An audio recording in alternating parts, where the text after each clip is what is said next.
बुजुर्गला जोडण्यासाठी या नदीवर इथे पूल व्हायला पाहिजे.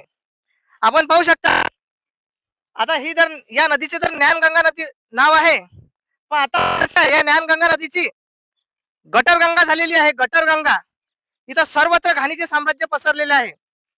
आपण पाहू शकता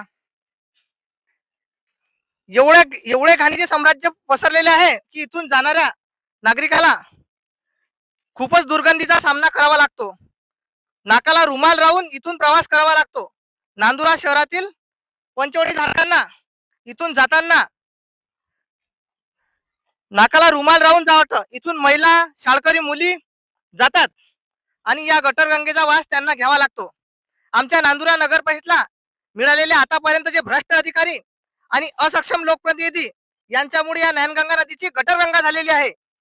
आज आपण जगात जर पाहिलं तर प्रत्येक नदी आपल्याला स्वच्छ पाहायला मिळते, पण आमचे राजकीय पुढारी आणि आमचे भ्रष्ट अधिकारी यांच्या बुद्धिमत्तेतून या नांदुरा नगर परिषदेने ही गटरगंगा साकारली.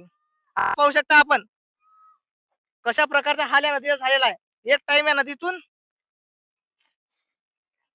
इथून जाणारा नागरिक कशा प्रकारे प्रवास करत असेल हे आपण यावरून लक्षात येते.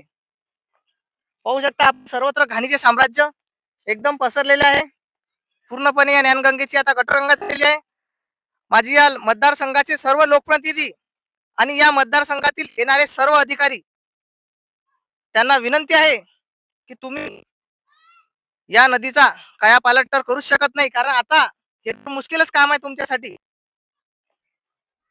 पण इथलचं पुलाचं काम तरी लवकरात लवकर त्यांनी चालू करावं आणि नांदुरा बुद्रुक आणि नांदुरा खुर्दमधील नागरिकांना थोडा तरी दिलासा देतील का, हा माझा त्यांना प्रश्न आहे.